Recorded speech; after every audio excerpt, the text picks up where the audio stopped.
नमस्कार, आप देख रहे हैं अक्षत न्यूज़ लाइव टीवी। मैं हूं लोकेन सिंह ठाकुर।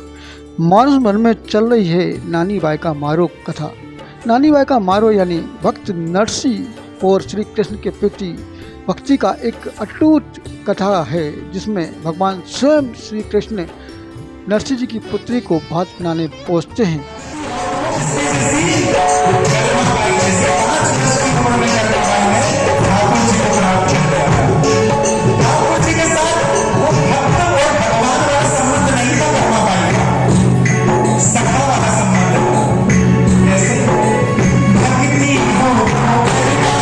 अग्रवाल महिला मंडल द्वारा इस कथा का आयोजन किया जा रहा है पांचवन में, जिसमें बड़ी संख्या में भक्तगण पहुंच रहे हैं और कथा का आनंद ले रहे हैं। श्रद्धालु भी पहुंच रहे हैं। नानी बाई का मायरो भक्त नरसी की भगवान श्री कृष्ण के भक्ति पर आधारित कथा है, जिसमें मायरो अर्थात भात, जो कि मामा नाना द्वारा कन्या को उसकी शादी में दिया जाता है। भात स्वयं श्री कृष्ण लाते हैं। नानी बाई नरसी की पुत्री थी और सुलोचना बाई नानी बाई की पुत्री।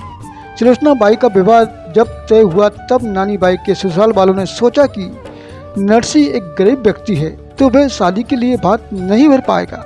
उनको लगा कि अगर वह शादियों की टोली को लेकर पहुंचे तो उनकी बहुत बदनामी हो जाएगी, इसलिए उन्हें एक लंबी सूची भात के सामान की बनाई गई। उस सूची में करोड़ों का सामान लिख दिया गया, जिससे नरसी उस सूची को देखकर खुद न आए। नरसी जी को निमंत्रण भेजा गया, साथ ही मायरा भरने की सूची भी भेजी गई, परंतु नरसी के पास केवल एक चीज थी, वह थी श्री कृष्ण की भक्ति।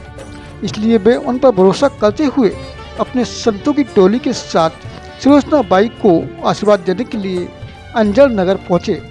उन्हें आता देख नानी बाई के ससुराल वाले भड़क गए और उनको अपमान करने लगे।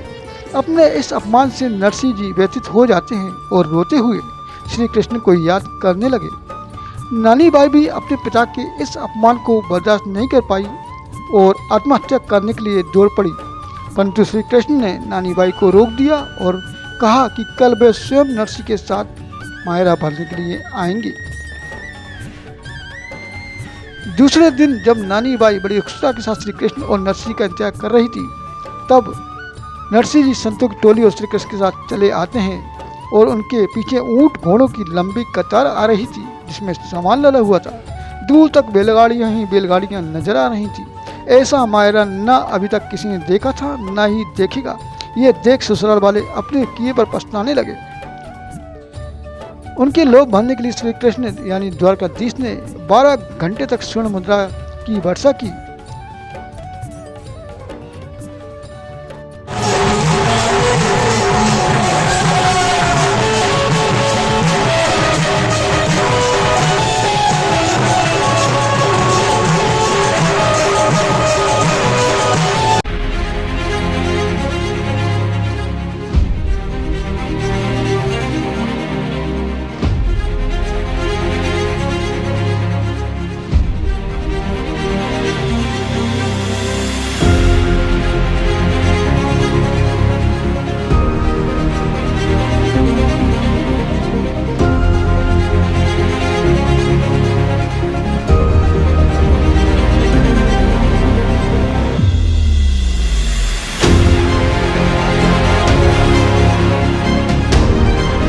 न्यूज़ मिलेगी आपको आपके मोबाइल पर, तो देखते रहिए अक्षत न्यूज़ लाइव टीवी, अपनों के साथ सबसे पहले सबसे सटीक।